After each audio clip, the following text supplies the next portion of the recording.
We also have a lot to get into today. In the second half of our show, we'll be discussing pandemic quarantine camp lawsuit. New York's proposed public health law would breach due process. We'll speak with Senator George Borrello and Bobbie Ann Cox. We are going to get into it. It's astonishing that they could even think about something like this. So be very interested to hear the legal challenge.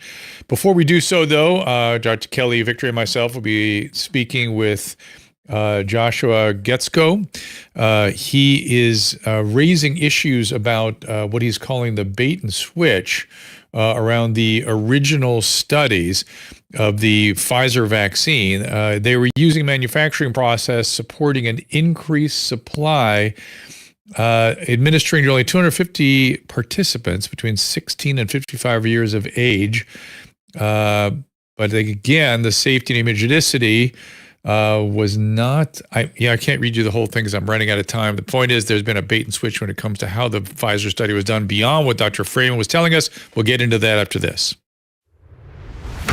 Our laws as it pertains to substances are draconian and bizarre. The psychopaths start this way. He was an alcoholic because of social media and pornography, PTSD, love addiction, fentanyl and heroin. Ridiculous. I'm a doctor, for sake. Where the hell do you think I learned that? I'm just saying, you go to treatment before you kill people. I am a clinician. I observe things about these chemicals. Let's just deal with what's real. We used to get these calls on Loveline all the time. Educate adolescents and to prevent and to treat. If you have trouble you can't stop and you want help stop it, I can help. I got a lot to say. I got a lot more to say.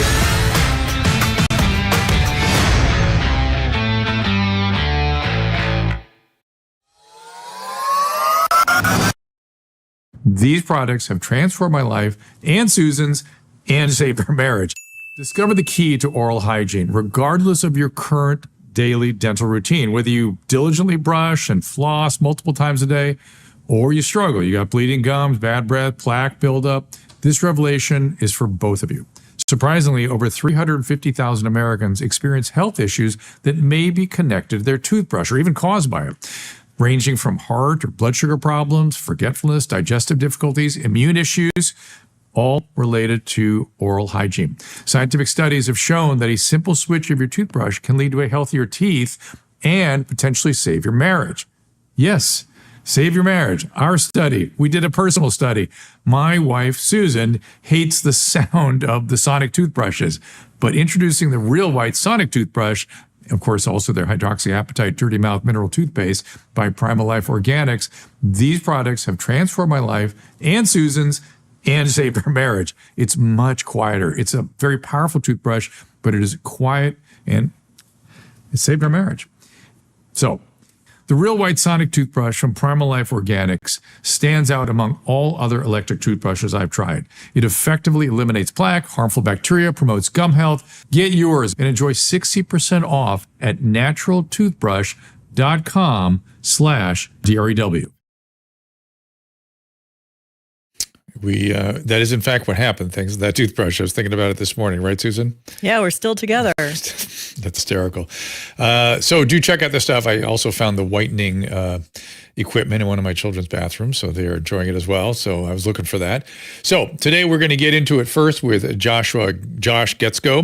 He is a senior lecturer at the Hebrew University of Jerusalem, PhD from Princeton, and a postdoctoral fellowship at Harvard with the Robert Wood Johnson Scholars in Health Policy Research Program.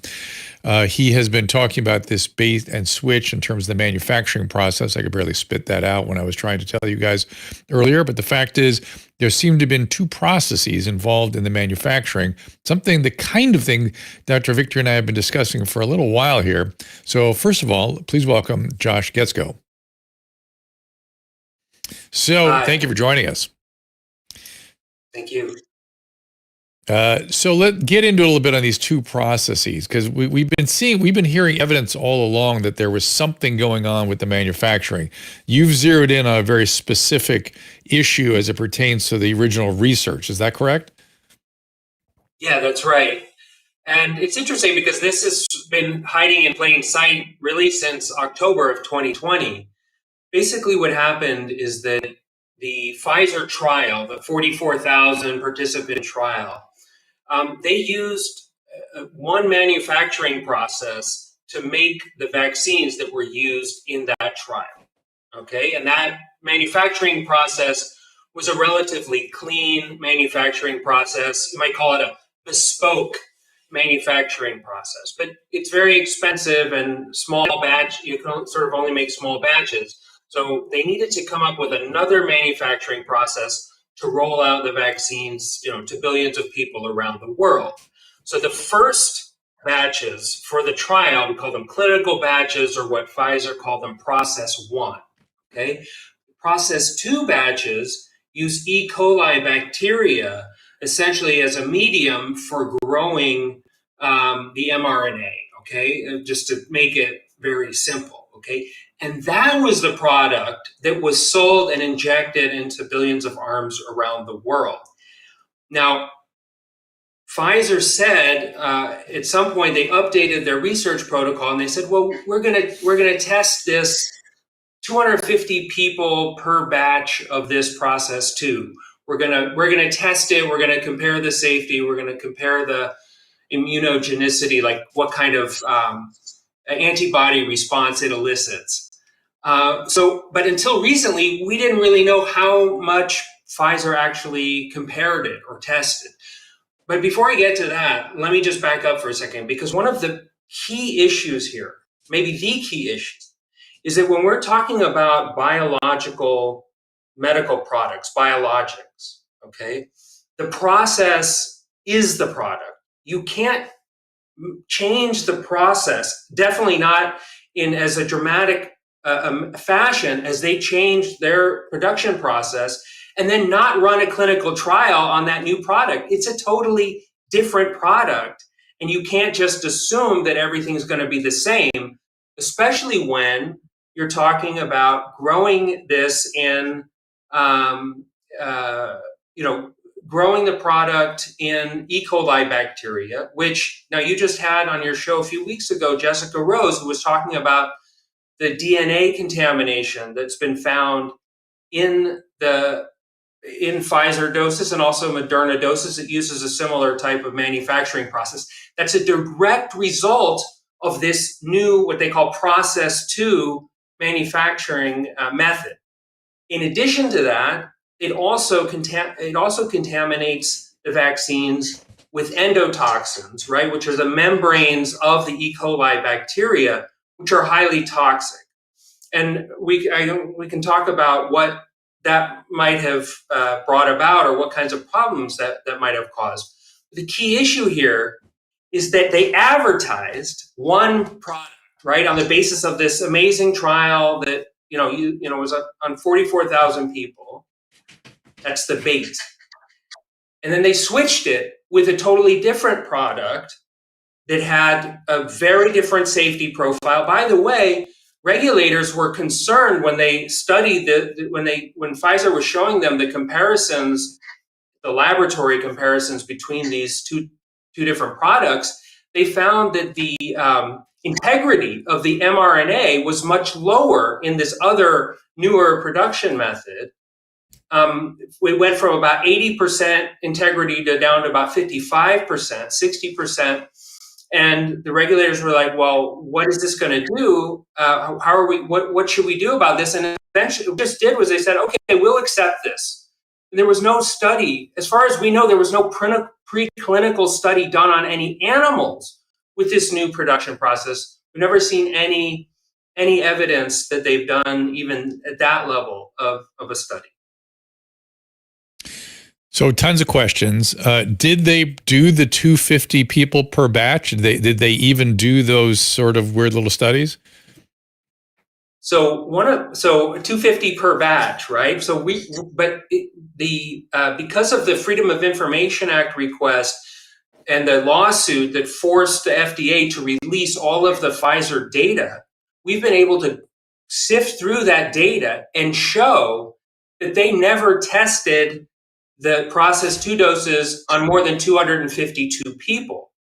Now, about the comparative study that they said they were going to do, we had never seen any evidence that study had been done. It was supposed to be produced by February 2021, after the emergency use authorization allowing the vaccines to be rolled out. Just recently, an investigative journalist, Nick Hunt, got a Freedom of Information Act request from the British regulatory agency, the MHRA, where they said that two years later, in 2022, September 2022, Pfizer changed their protocol to say, no, we're actually not going to do this comparison after all. Because by then, so many people had gotten the jabs that there was no need to do this comparison. How was the vaccine produced in process one? I thought this was sort of routine to use E. coli, recombinant DNA. It is routine, and it's problematic. They used a PCR process basically to do process one. I'm sorry, for the clinical trial batches. That's the process one, as you described it, right? The bespoke batches. Yeah, the bespoke. Yeah, that's right. And yet, one of the interesting things about this is that I'm reflecting on the Danish data that showed that the earlier batches were the ones much more associated with adverse events, at least in that study, that 10% of the batches are responsible for 90% of the problems. And I remember Sasha, I think it was Sasha Latipova, has been worried about the batches and the batch size and the sort of the customary manufacturing practices that appears to be obviated in the present moment. Do you think about those two issues as well, or how do you bring those things together? Absolutely. Well, I think that this particular type of manufacturing process may introduce more variability between the toxicity and the effectiveness or immunogenicity of different batches. And we published with a co-author at MIT, Professor Retzef Levy, we published a rapid response in the British Medical Journal talking about this variability. One of the things that we pointed out, we mentioned the Danish study. One of the other things that we pointed out was that, after around mid-December 2020, they started giving the placebo subjects real vaccines, and their adverse event rate and serious adverse event rate was much higher than the original vaccinated subjects or the original treatment subjects. This is straight from a Pfizer clinical report to the FDA, and we don't know why that is, and Pfizer didn't explain it other than to say it was as expected.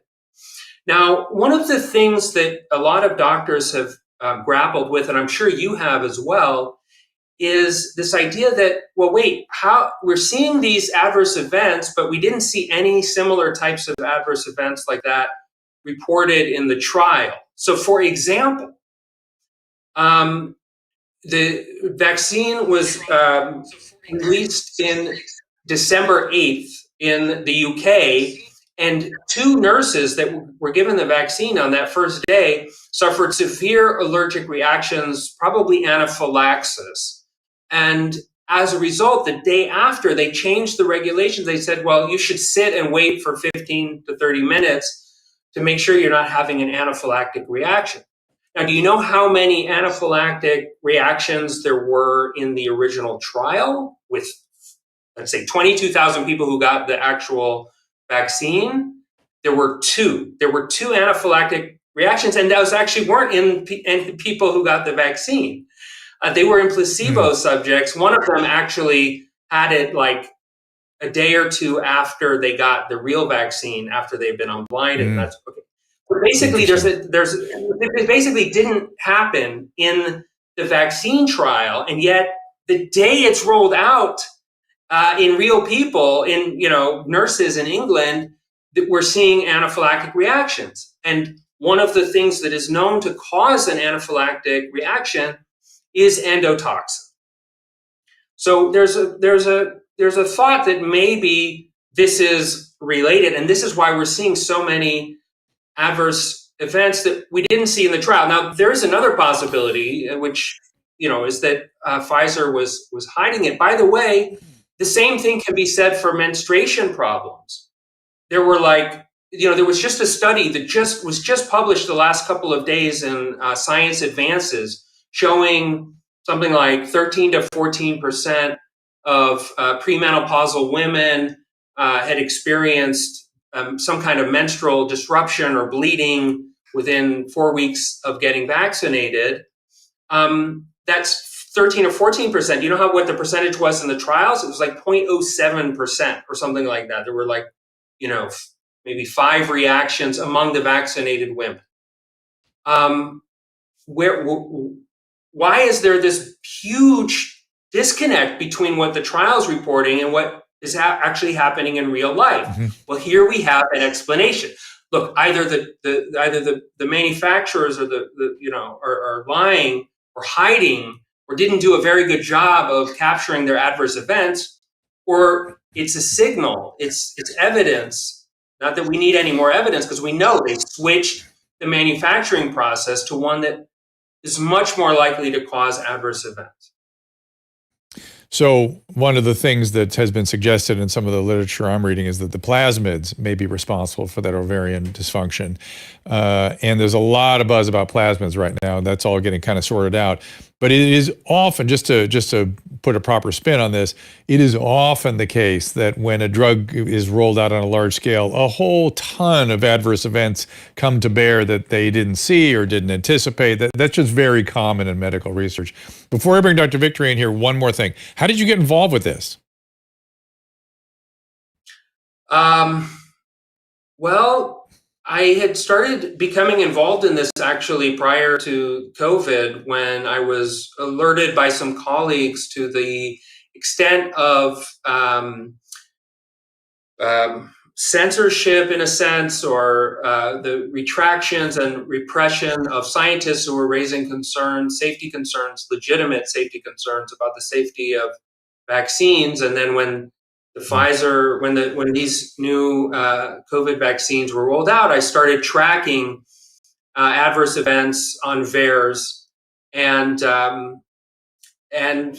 just it sort of snowballed from there. I've given comments. You were just asking questions.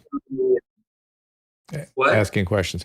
All right, let's. We're going to take a little break here, and then I'm going to bring Dr. Kelly Victory in and give her a chance to have at you a little bit. And just past the bottom of the hour, we'll bring in Senator George Borrello and New York civil rights attorney Bobbie Ann Cox and Brownstone Institute. She's a fellow at the Brownstone Institute. So give us a second for a little break here, and we'll be back with Josh Guetzkow and Dr. Kelly Victory right after this.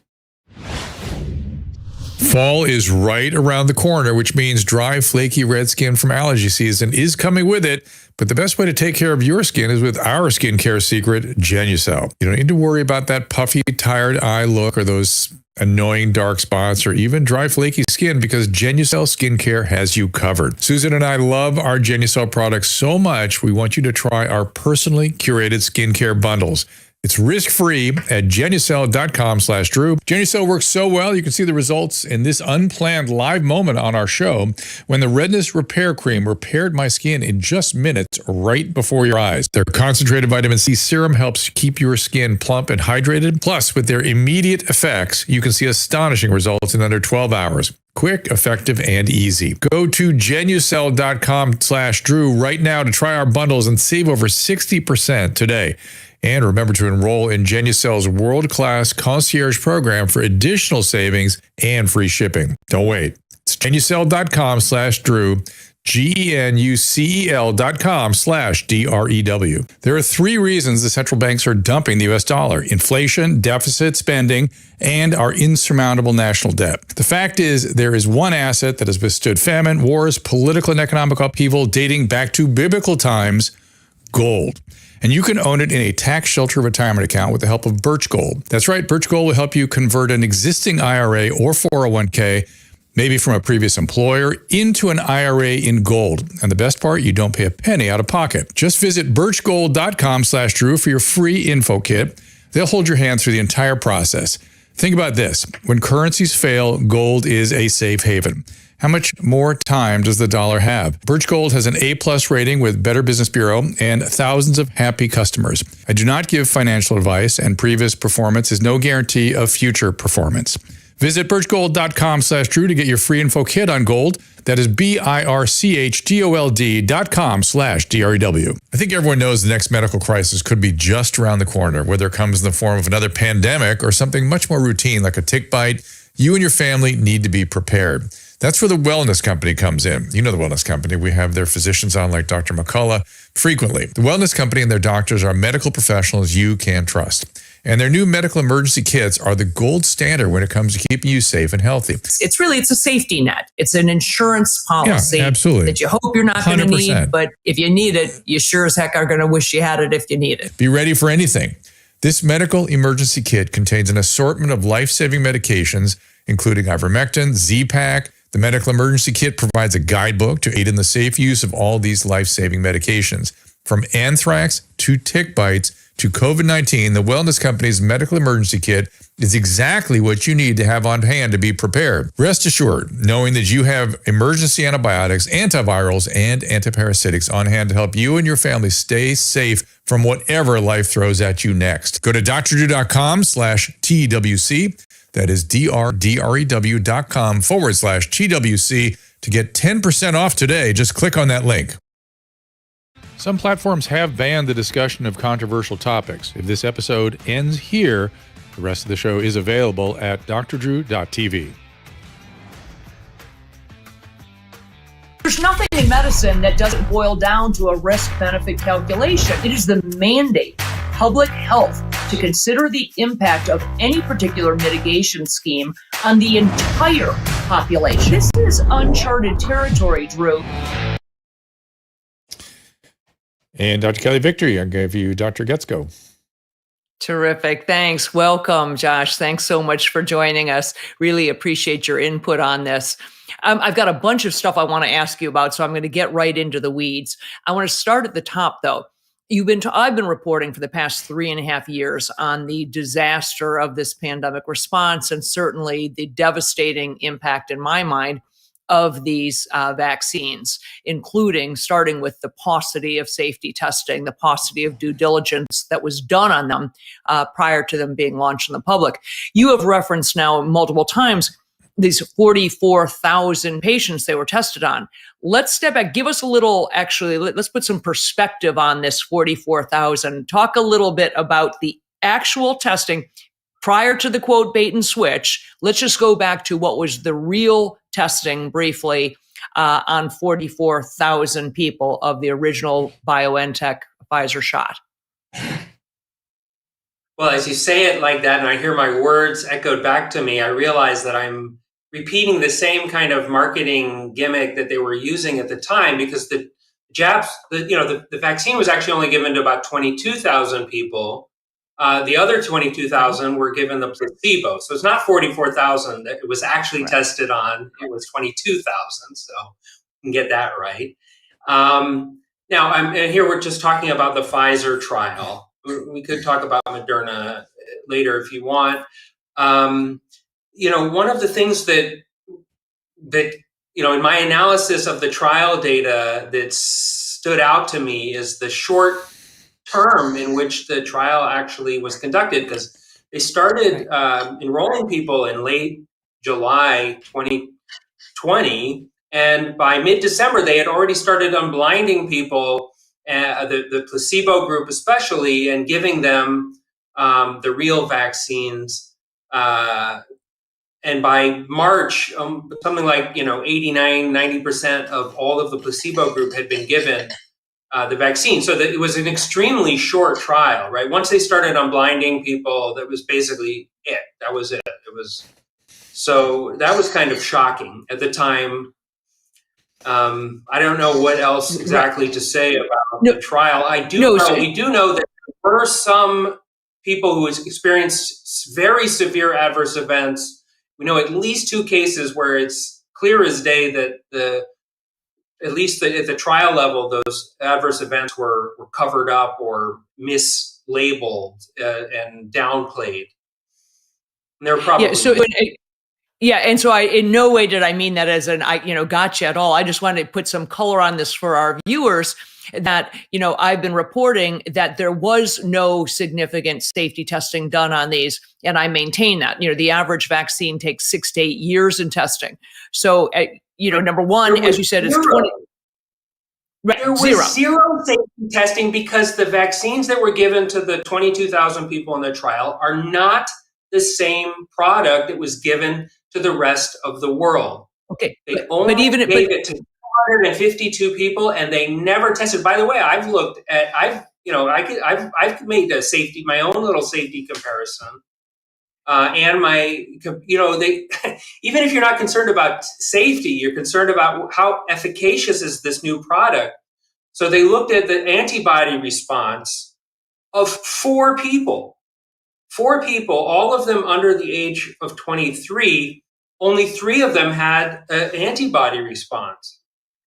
Right. So, my point is, however, that even independent, Josh, of the bait and switch, and we're going to get into that, independent of that, giving 22,000 people a vaccine, following them for a period of months, a few months, then eradicating your control group because you then give all the people in the quote control group the actual vaccine, independent of the bait and switch. That is absolutely horrific. There is no safety data that's being generated there. Add on top of that 22,000 people who received the shot for the 15 minutes that they followed them. That did not include pregnant women, lactating women, people over the age of 50, anyone with an autoimmune disease, anyone who had already had and recovered from COVID. They were eliminated. So they tested, quote unquote, the vaccine. And this is before the bombshell that you're dropping about about the fact that then what actually got rolled out to the market was a totally different product. So from the get-go, there was a huge failure in what would be the standard regulatory process. Absolutely. The one thing you said, which is not accurate, is that they only gave it to people under 50. The people that were given, they had 2 age groups, 16 to 55 and over 55. Okay. So there were a lot of people in the over 55 group. Fair enough. But you're right. You're absolutely right. And the people, if you look at sort of like their health profile of their, if you just look at the mortality rate of these people in the trial, it was much lower than you'd expect, meaning that these people were generally healthier than most people. Right. Okay. Than, sort of the general population. So 2 other big things I want to get to before we run out of time. Number one, so now fast forward, they do the bait and switch. The actual product that's being given, to the public now is not the one that was tested on those 22,000 people, albeit for, as I said, about 15 minutes. So the new product is the one that uses this recombinant DNA. Now, August of 2021, the FDA gives its stamp of approval to one of Pfizer's products, Comirnaty, the branded shot. Meanwhile, they still have the emergency use authorization shot that the FDA says they're the same product, but they're distinct. Okay? So there's this branded Comirnaty, and they go on to give everybody in the United States. Comirnaty is not available in the United States. The only thing that's available in the United States is the stuff that was under the emergency use authorization, which, not surprisingly, gives, blanket liability to Pfizer. Now, was the Comirnaty product that actually is FDA approved, in your understanding, is that a product that used this process too, the recombinant DNA? Do you know? Yes, but also the EUA used that same method. That's Pfizer's manufacturing method, and that's the preferred manufacturing method and will be for the mRNA vaccines from any company, not just Pfizer. And so what we have to, if we start to step back and think about the larger picture here, even now, Pfizer and other vaccine manufacturers are referring to this big study that was done. They said, well, we did this big study. We don't need to do it again. We know that it's safe. We know that it's effective, whatever. So there's just no need because, it was done. And this is, so now they created this, landmark, and they're going to keep referring back to it, even though it's completely irrelevant to the product that they're actually trying to sell. Well, so Pfizer does this shell game where they approve Comirnaty. That's an FDA approved product, not available in the United States, but it's approved. Right. And they did it, I believe, clearly to try to motivate people who were concerned about the fact that the shots weren't FDA approved. And they said, well, I'll take one when they finally approve it. So they said, okay, it's approved now. Go ahead. They had survey data. There was a study done in summer of 2021 showing that people were more likely to get the vaccine if it was approved. And so they rushed it, and they rushed it so hard. They also, by the way, were planning to introduce the the mandates, and they couldn't do that with just an EUA vaccine. You had to have an approved vaccine, and so it came from the top levels of the White House down to put pressure on the FDA, leading to the resignation of 2 senior FDA officials because their authority was usurped and basically taken away from them in this process and given to Peter Marks, basically just circumventing the chain of command there.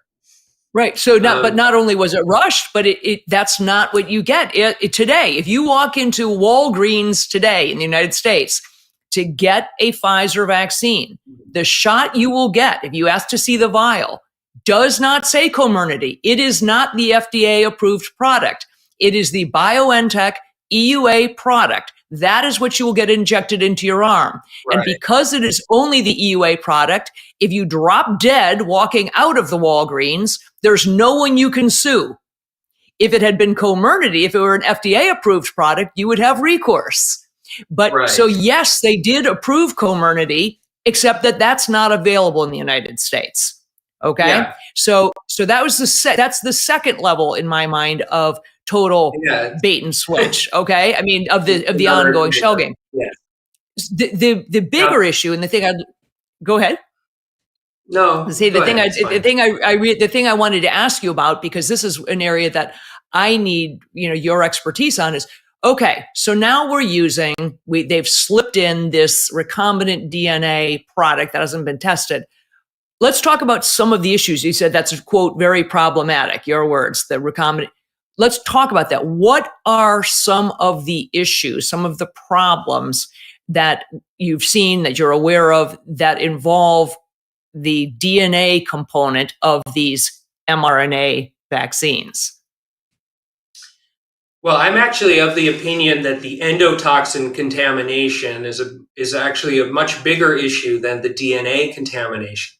At present, the DNA contamination is fairly theoretical. It is concerning, and I don't mean to dismiss it at all. It's a big problem.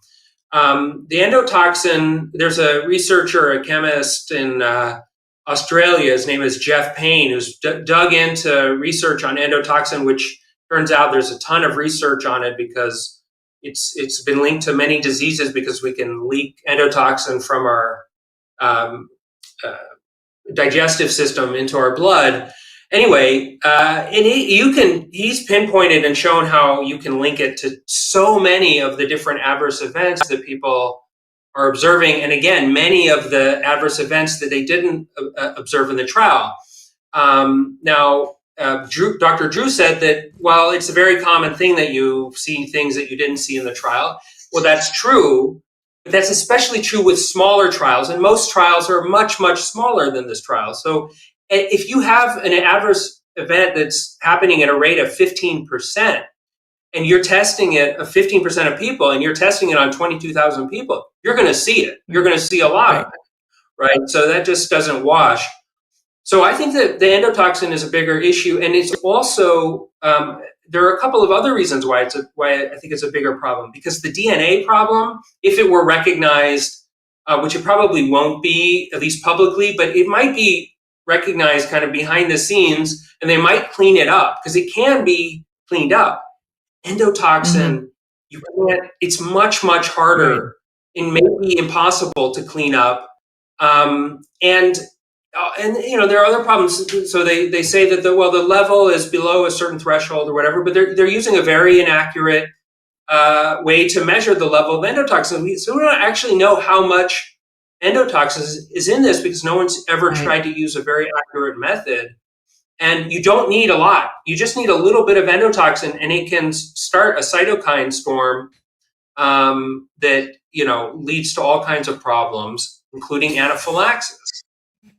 Right. Guys, And a we lot will of people have to kind of leave this. We have to kind of leave this here. Okay. We're running out of time. Ask that final question, Kelly, if you wish. Well, I just was going to say that people don't understand sometimes that much of the havoc that is wreaked by different infections isn't from the bacterium itself, but actually from the endotoxins that are created by it. That happens. Certainly, a toxic shock is not. You can eradicate the bacterium entirely that causes toxic shock and end up dying as a result of the toxins that are left in that cytokine storm and everything that occurs as a result. I do want to get in at some point. I'd like to have you come back, Josh, because I really want to talk to you about your experience in looking at the VAERS data.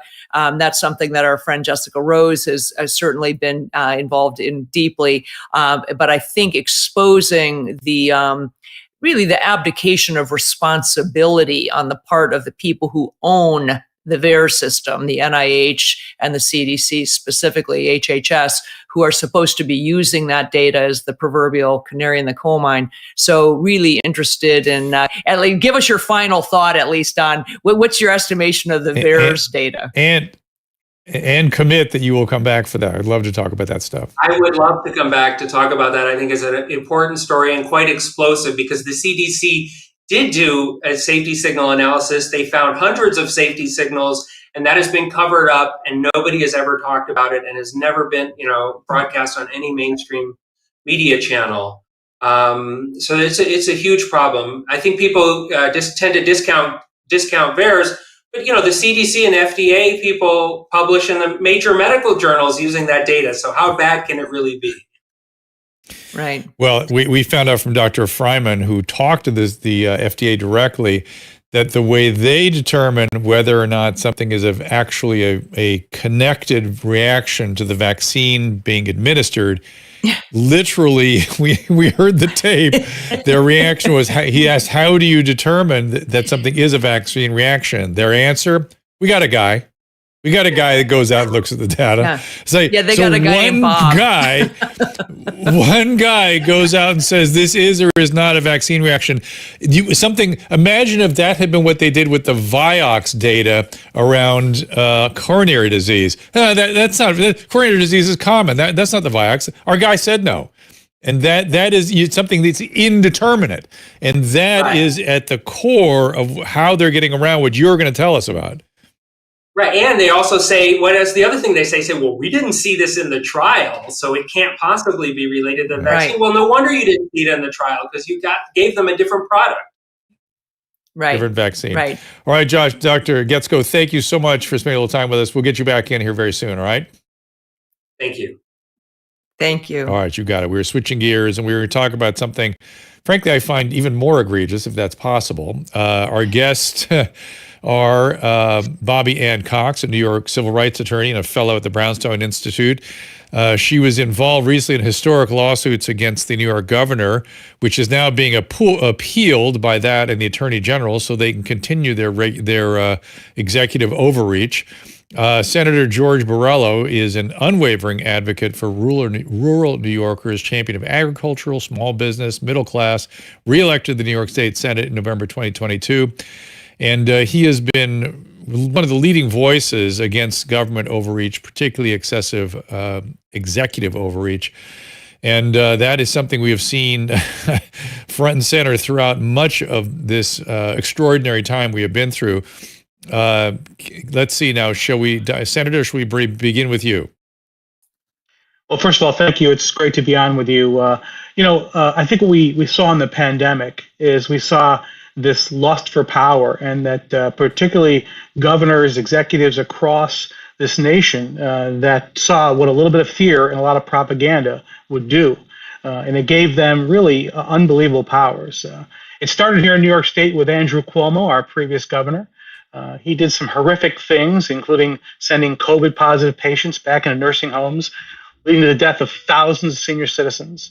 And it was all done with executive order and with a legislature, a state legislature, that willingly gave him all of that power to become essentially a dictator, a tyrannical dictator.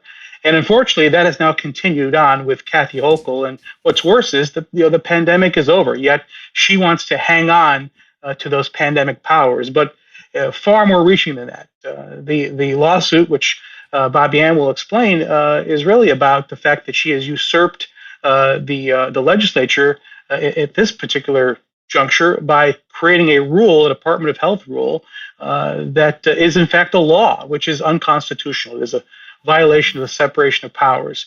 And she lost in the state Supreme Court in a decision where the judge absolutely, annihilated what they had done in his decision, calling it a violation of due process, calling it a violation of separation of powers, and just a violation of individual liberty and civil liberties.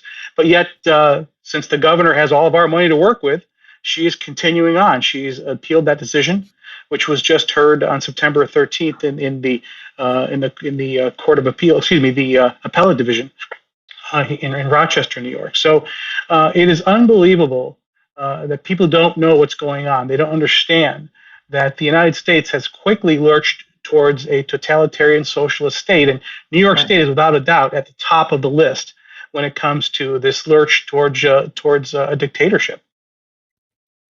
Bobbie Ann, let's get into the weeds on the legal issue. And certainly I hearken friend Kelly spends time in the great state of California that I would say was maybe at least a half a step ahead of New York. This extraordinary delight in telling people how to live their lives, and the even more extraordinary acceptance on the part of the public and asking for more, our young people in particular. But we'll talk about that. First, let's talk about the legal issues. Bobbie Ann. Yeah, absolutely. So, this case is really, it's unbelievable. I mean, I talk about it and people think I'm making it up, but basically we sued Governor Hochul, her Department of Health, her Commissioner of Health, the Health Planning Council. Senator Borrello is my lead plaintiff. I'm also representing Assemblyman Chris Tague, Congressman Mike Lawler, and a citizens group called Uniting New York State. And we sued, as he said, based on separation of powers. This regulation, which, for any of your viewers that are not familiar with it, I just want to give a brief overview. This regulation was called Isolation and Quarantine Procedures, and it was found at 10 NYCRR 2.13. So people refer to it as Rule 2.13. It gave the Commissioner of Health the absolute unbridled power to pick and choose which New Yorkers the Department of Health could lock up or lock down. They could have locked you in your home and forced you to stay in your home, or they could have removed you from your home with the force of police and put you into a detention center or a facility or whatever you want to call it of their choosing. You had no say where you went. And they determined, the Commissioner of Health or the Department of Health got to say how long you stayed there. So it could have been days, it could have been weeks, it could have been months. No restriction whatsoever. They didn't have to prove you were sick. They didn't have to prove you were exposed to a communicable disease. They could have told you what you did and didn't do, or could or couldn't do while you were in lockup or lockdown. And there was no age restriction. So they could have done this to you, but they also could have done this to your child or your grandchild or your elderly parent. I mean, there was no restraint whatsoever in this regulation. Complete violation of due process. There was no right to an attorney until after you were locked up or after you were locked down. There was no right to due notice, which means that they could have literally just they could have sent the police to just knock on your door and hand you an isolation or a quarantine order. And they could have said, okay, I'm sorry, but you need to come with us. We have a health decree here. We have an order from the health department saying you or your child or whoever in your house has to come with us because you were exposed to whatever. And the other point that's really important here is that there was a laundry list of diseases that this could apply to. This came about during the COVID pandemic. However, it was not just about COVID. A laundry list of diseases that they could use this regulation for. And a lot of them were not even communicable or are not even communicable. Things like Lyme disease, things like botulism, which is food poisoning, things like toxic shock syndrome. So these diseases, yes, COVID-19 was on that list. Yes, tuberculosis was on that list. Communicable diseases were on the list, but there were also not communicable diseases on that list. So we saw this complete breach of separation of powers. We have a law in New York. We've had it since 1953, our quarantine law. Now, it's 70 years old, and I have to say, it is full of due process protections. It weighs that balance between what are the rights of the individual who's sick versus the rights of society to stay, free from getting the germs of other people, keeping society safe and healthy. That law has many due process protections. Number one due process protection is you have to actually have the disease before they can even attempt to try to go to step number two, which would be the process of having a hearing and an investigation and all this other stuff. So agencies can't write regulations or rules that conflict with our laws. That is, nobody challenges that. The Attorney General doesn't even try to argue against that because it's a very common, very long-standing principle of law. But here, that's exactly what they did. The agency wrote a regulation that conflicts with our existing 70-year-old quarantine law, conflicts with our Constitution and the due process protections in our Constitution. And they're not allowed to do that. They can't do that. And that's why the judge struck Bobbie this Ann? down. Yeah. Yes. I have been, this is not surprising to me, this particular case you guys are bringing, because it became clear to me during COVID that health authorities had a sort of fiat authority, I'm guessing granted by the Constitution to the states, that I had no idea they had. No, Kelly's saying no. But at very least they exerted fiat authority. Kelly, you're saying no. Right. Yeah, no, they do not have that authority. There has been, first of all, Senator Borrello and Bobbie, and thank you for joining us for this conversation.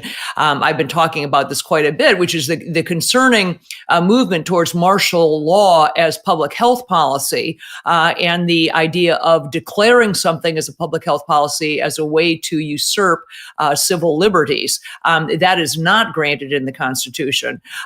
Furthermore, I would submit to you that none of this could possibly have happened without the complicity of the medical industry, without physicians.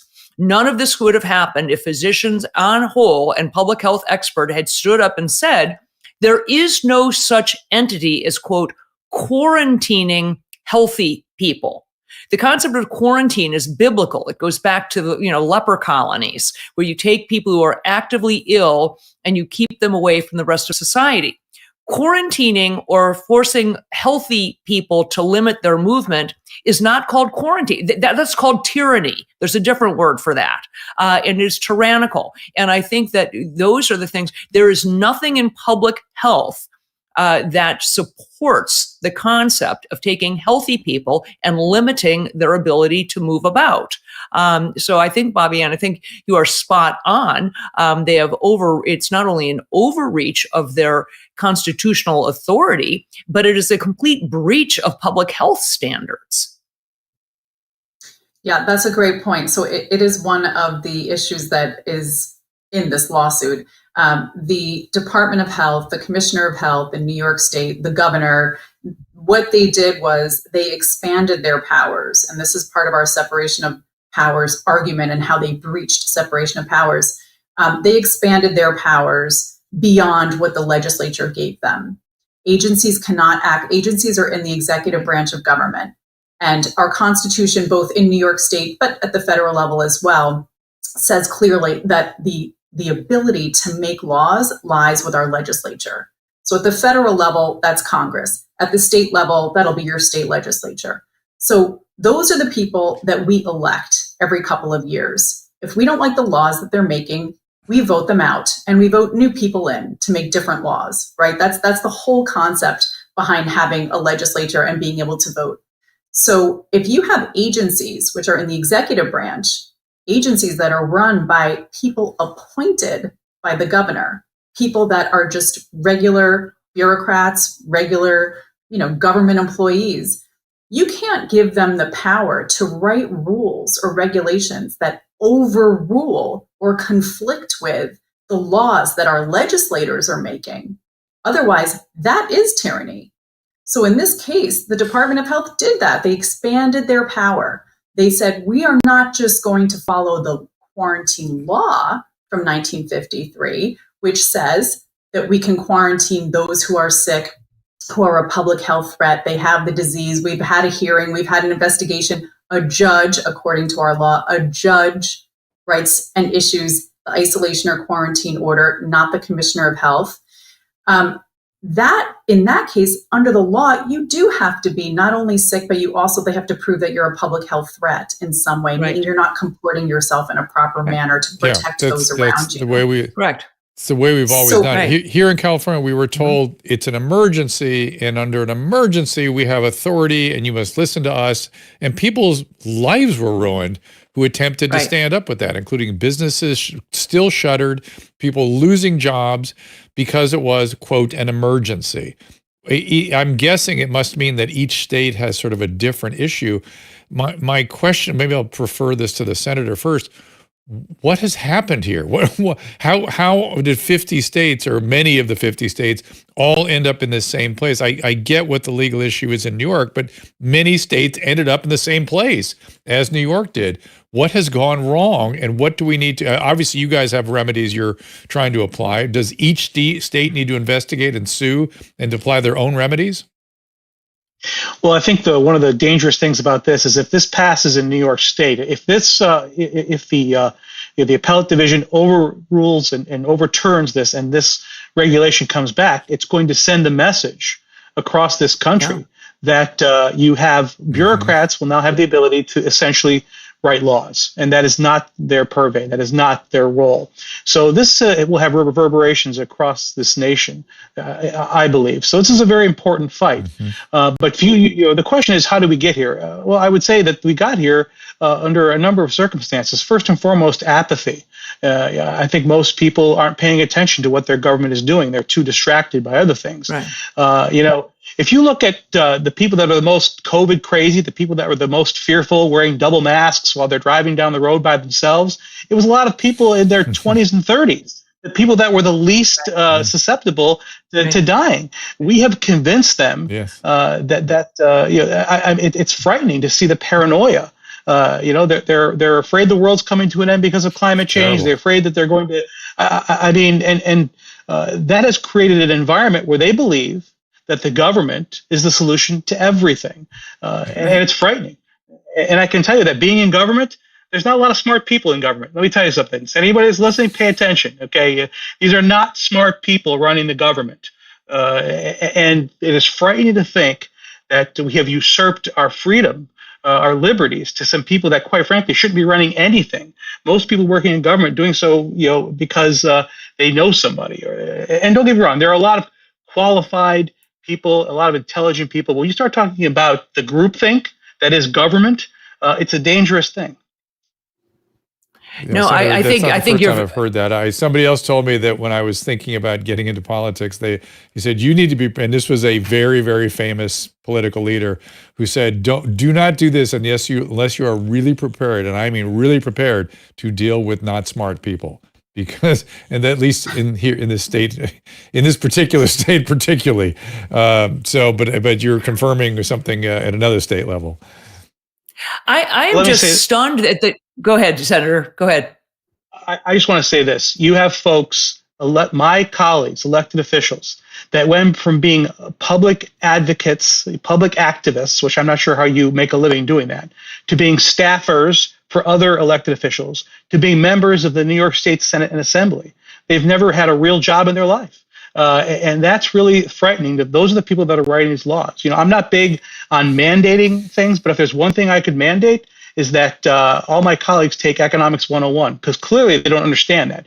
That's why we're seeing hyperinflation in New York, throughout the nation. You're seeing, because they don't understand basic economics. Those are the people that are making decisions like this about your health, about your freedom. And that's really frightening. I will add on to that, Senator, that we are seeing egregious breaches of the law as currently written. For an example, one of the key components of an emergency use authorization, the fact that when you have an emergency drug that is not FDA approved, it is experimental, as these vaccines, as of today, remain wholly experimental. There isn't a single FDA approved vaccination for COVID on the market in the United States as of this date, as we sit here today. They're experimental.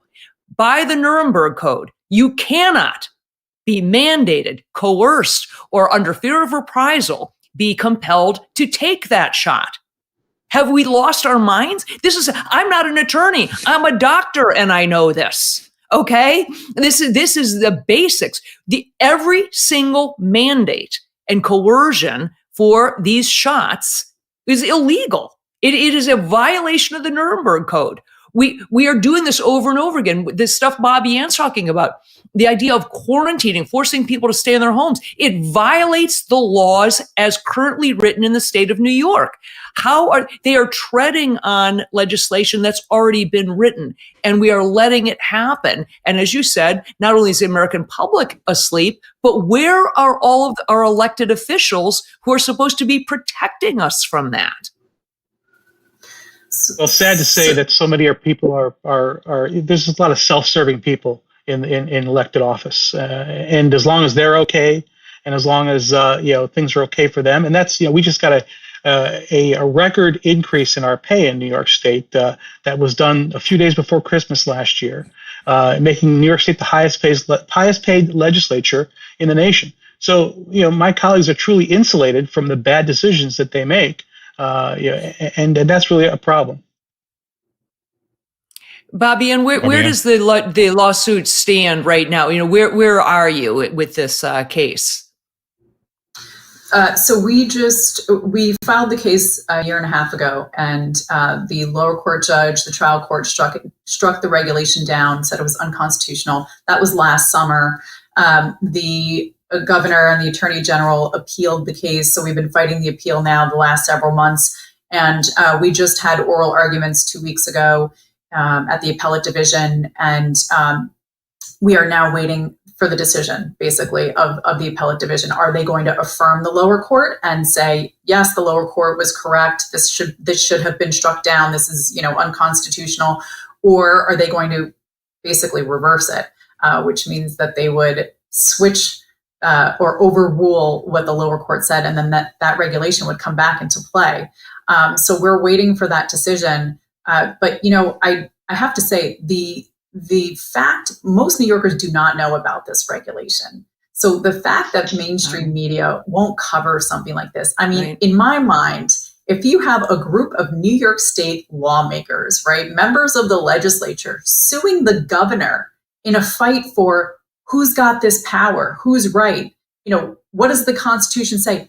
I would think that would be making national news, right? Especially if it's happening in New York, because if it happens in New York, it can spread to other states. Many times, New York and California are the leaders on, what's going on and trends in the country and stuff. So, you would think that the mainstream media would be all over this. No, it's completely quiet. I mean, alternative media picks it up, but mainstream media doesn't want anything to do with this. It's a shame, because most New Yorkers, this crosses party lines. Most New Yorkers, if they knew what was going on, if they knew about this fight, if they knew that the governor was appealing to try and get this horrific power back, I think they would be completely outraged, and they would stand up and say, absolutely not, no matter what their political affiliation is. But we're not seeing that because it's being kept so quiet. And it's terrible. We did have a great turnout at the appellate division, I have to say, 2 weeks ago. About 400 people showed up at the courthouse to hear the oral arguments, which is unheard of. I mean, only on television or in movies do people come to the court to hear oral arguments. It wasn't even a trial. There are so many things that we have looked at through the history of this country with horror, not the least of which is the Japanese internment camps. And yet this actually procedurally is precisely the same. It is exactly the same, based on exactly the same notion. It's an emergency. We have to do something, which is insane that we're doing it again. I would point out we put laws in place in the late 50s to protect professors because the McCarthy era excesses lost the jobs of 100 professors in colleges who were accused of things. I would point out to you that in the present moment, professors that are accused of all sorts of indiscretions or transgressions, Now we are at the point where, in the present moment, 200 professors have lost their jobs, and no one is making an issue of it. It's literally twice the severity of the McCarthy era. I would argue that quarantining sick people would put a lot more people into camps than Japanese internment put into camps, and yet no one is making the associations between the philosophy that is guiding these very phenomenologies again. Let me ask you, with that as a lead-in, Drew, let me ask both Bobbie and Senator, it's sort of a chilling question. Are you aware of, if they're talking about putting people, locking people up or putting them in facilities, is there a plan afoot? Is there a proposal for where these facilities, are they building internment camps? Is there a plan to, are there funds set aside to build facilities? They don't need to. Yeah, quite chillingly, the regulation says that the government can commandeer any facility and use it as a detention center for this purpose. So they don't even need to find $1 anywhere. They could use an empty prison because New York State was emptying out prisons during COVID because that spreads COVID.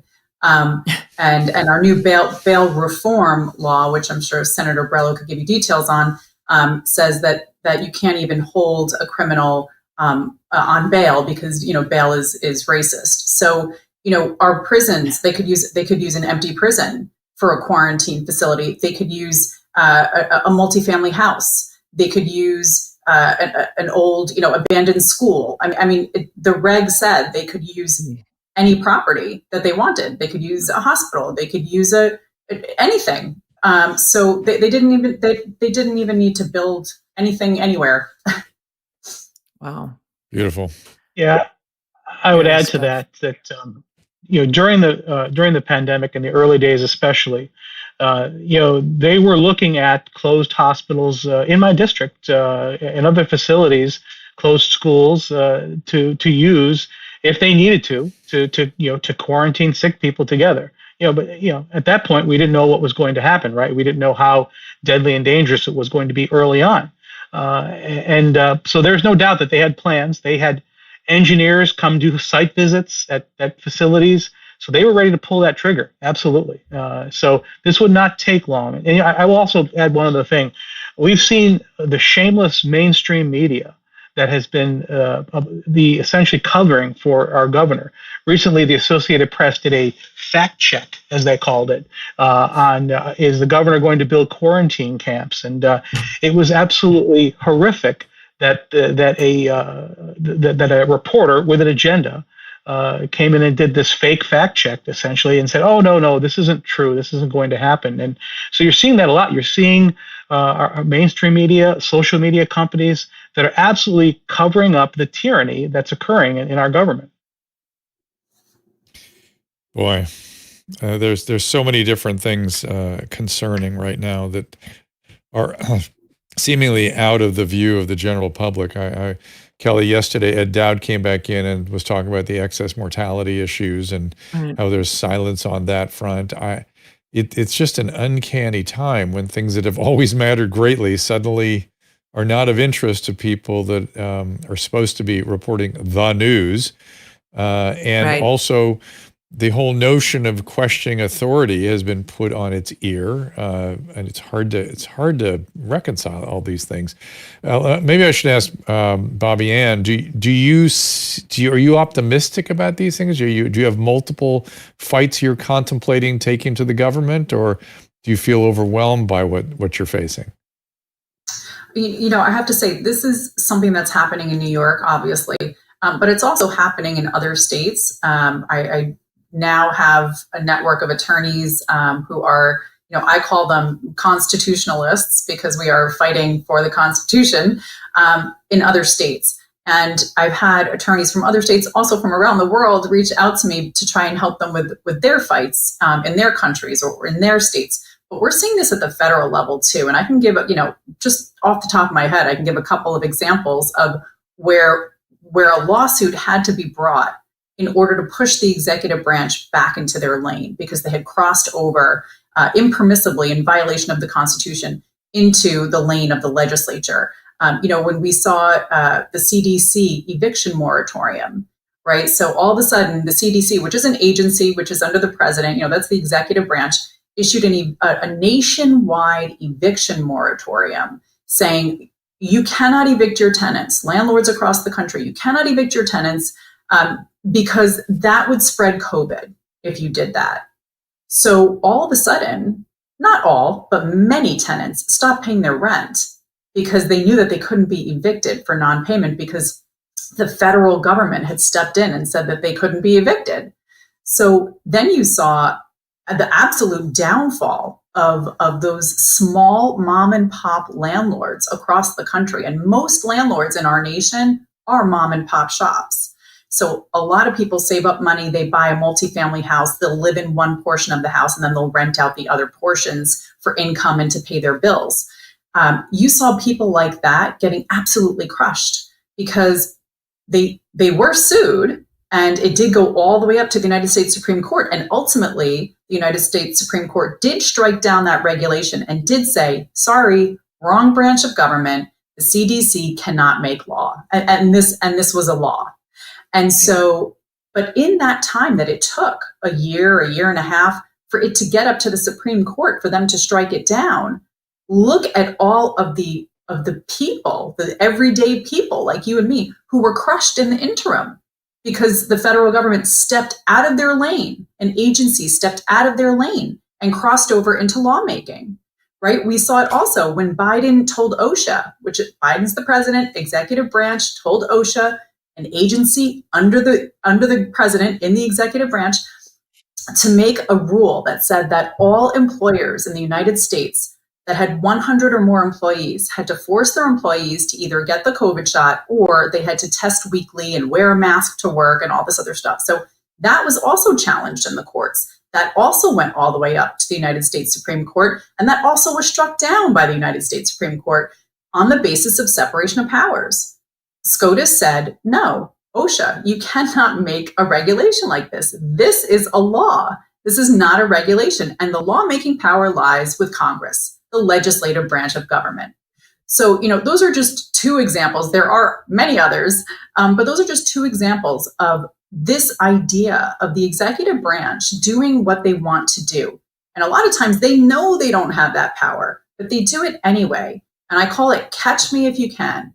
And the attitude is, okay, we're going to do this. We know we can, or we probably are sure we can, but we're going to do it anyway. And come catch me if you can. Bring a lawsuit, see if you can stop me, see what the judge says. If the judge rules against me, okay, maybe I'll stop. But if the judge doesn't rule against me, then I'm just going to keep this new power that I gave myself and I'm going to run with it. Right? So it's really dangerous because when you have a branch of government that reaches over into another branch and takes that power from the other branch, that is the very definition of tyranny. And who suffers when that happens? It's the people who suffer. Absolutely 100%. So this is why it's so important to have the right people in the leadership positions. I'm just hoping more people will wake up and start supporting the politicians or the candidates that are running for office who honor the Constitution, who understand the Constitution. Because if we had more people, if we had more Senator Borrellos, more Assemblyman Tagues, more Congressman Lawlers who stood up for our Constitution and put their names on this lawsuit and are fighting the governor on this, more people like that running the government, we wouldn't be in this position of having to fight in court and spend all this time and energy and resources to fight and push them back into their lane.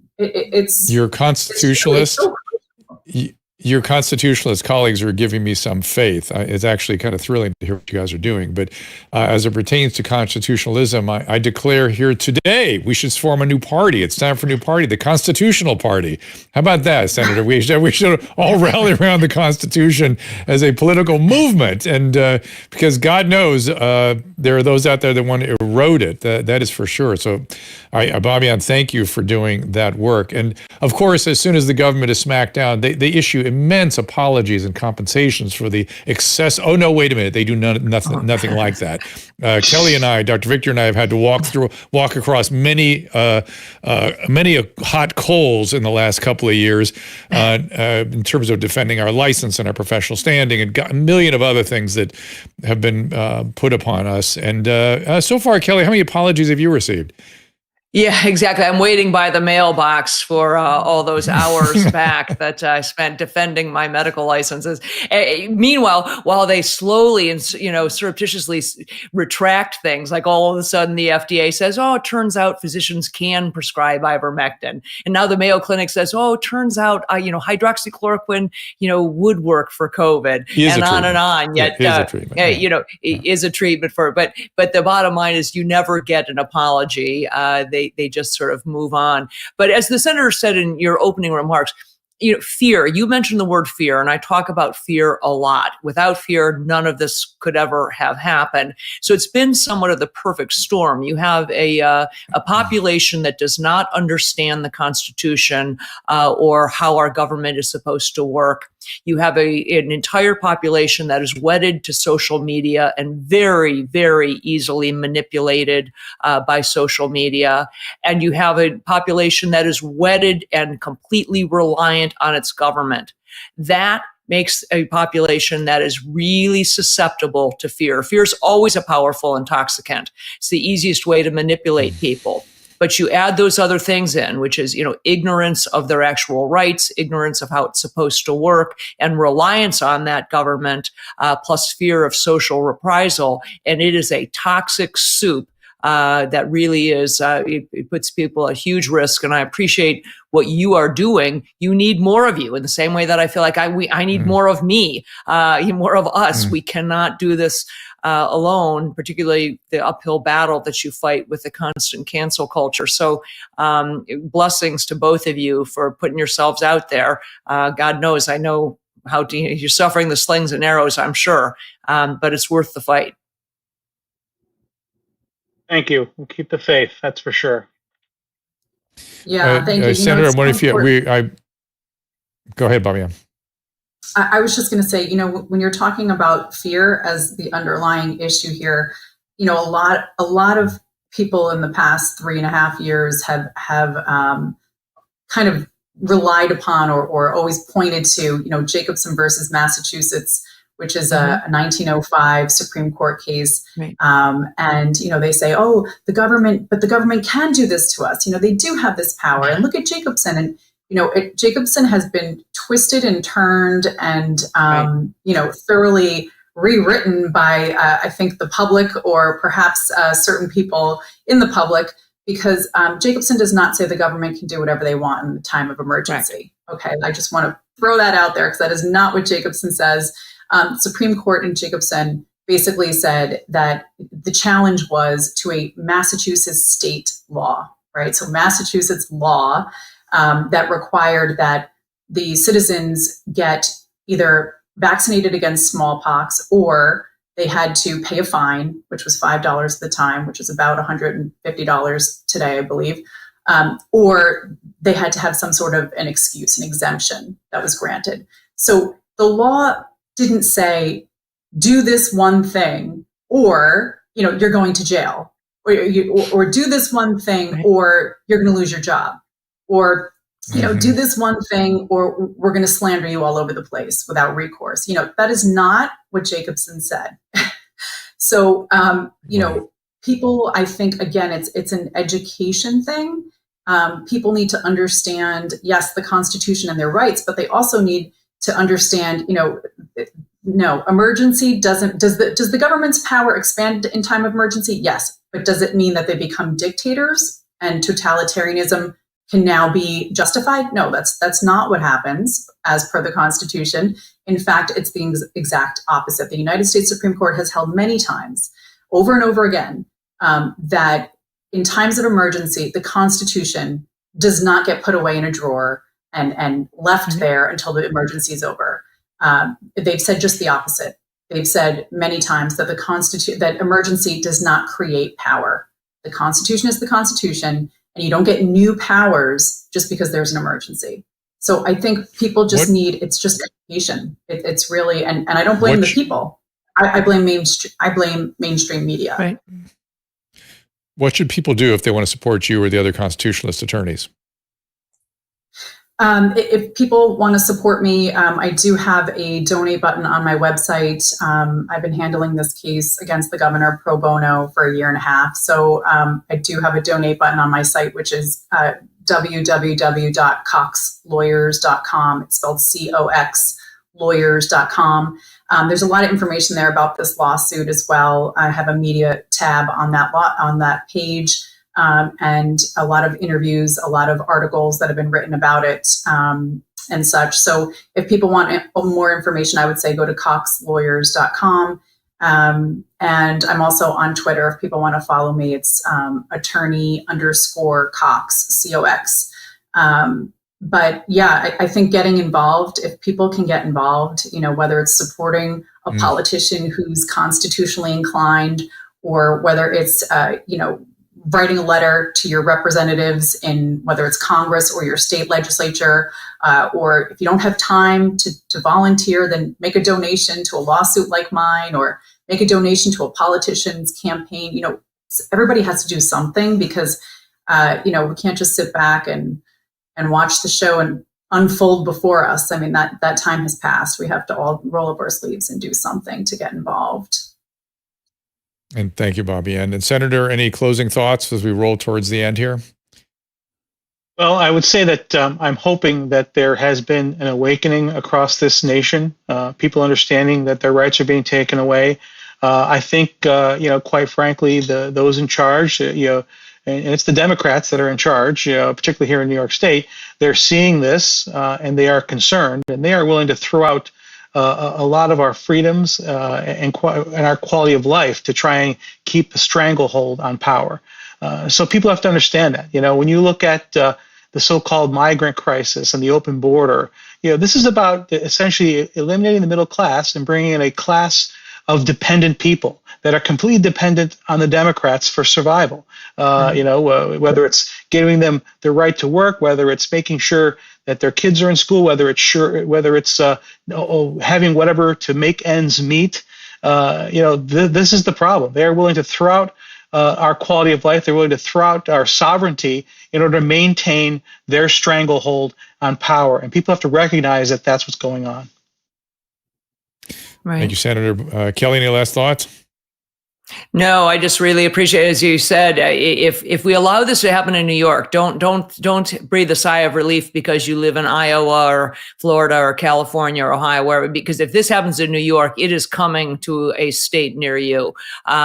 These things tend to spread, and so if this is allowed to pass in New York, God help us. We really, everyone needs to wake up and start paying attention to what's happening here, because we are on the slippery slope. So thank you again for what you're doing. Bobbie Ann Cox, Senator George Borrello, thank you for joining us. And finish your thought there, Thank you so much. I really appreciate you having us on. We'll hopefully check in with you again to see how this thing goes, depending. Yeah. Hopefully the appellate will uphold the case. Thank you to both of you. Kelly, I'm going to have you stay for a second, which is just to kind of reflect on women between Guetzkow and this story, and again, Ed Dowd reporting very concerning data about excess mortality.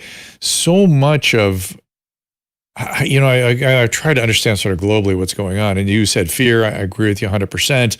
I don't understand people's willingness to tell other people how to live their life, or a desire or enjoyment in that, and why others would want that. It's confusing to me. And it's confusing to me, the silence around the excess mortality issues.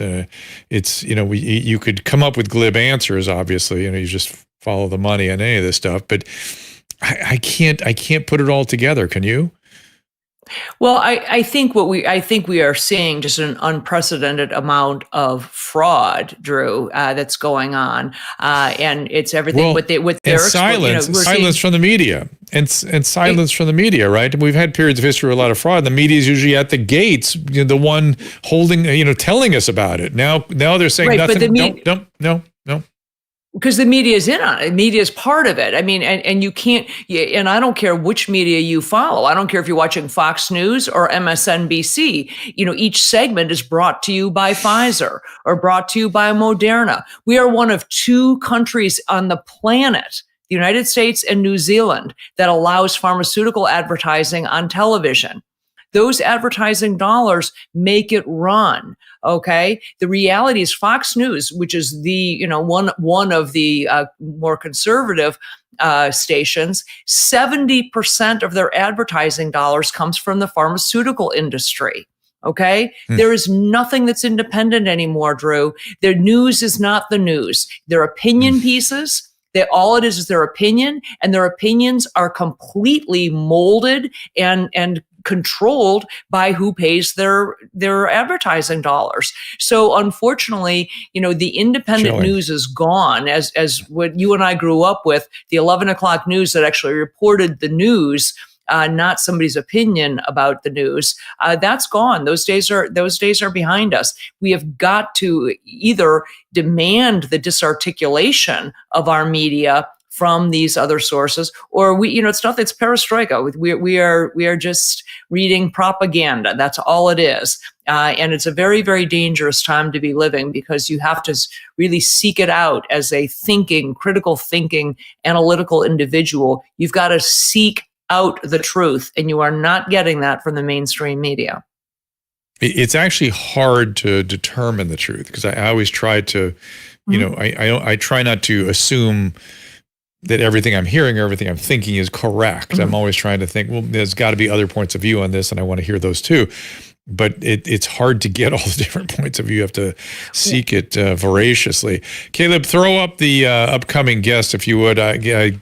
Emily was already hard at work on getting Guetzkow back to see us. He might come back next week to talk about. Let's see if she even puts it up there. No, Jabhat Acharya, October 5th. Rob Schneider, October 10th.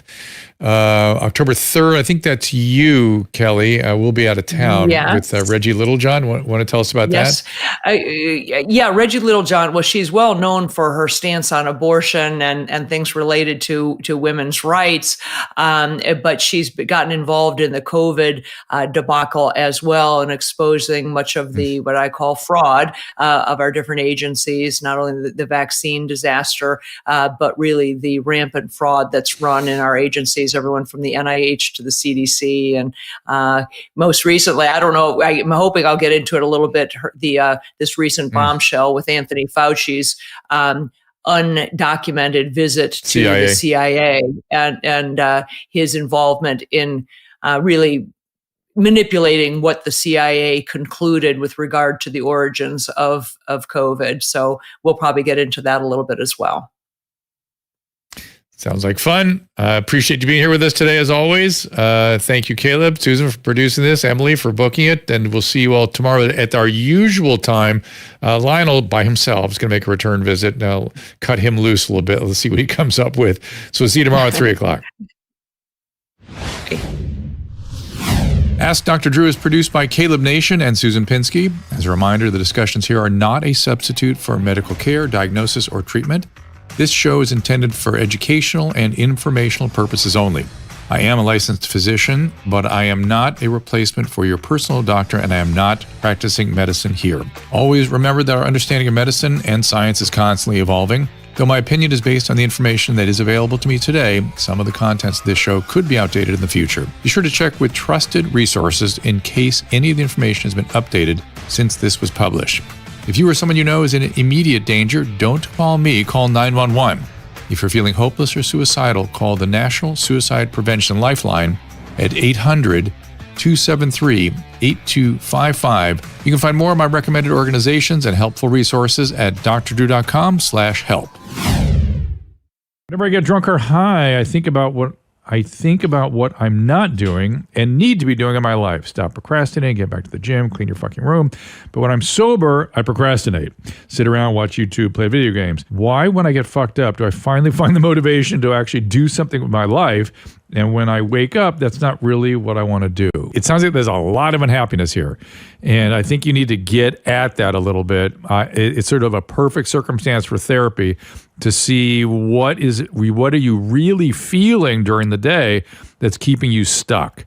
You know, one of the things about, hey, go see our friends at BetterHelp even. I mean, that's the kind of thing that they are really very good at, is this sort of kind of cognitive behavioral therapies where you just kind of examine what is going on here and why you have this distinct need or desire to do something more, yet in your sort of settled state when all your defenses are up, you can't get on with it.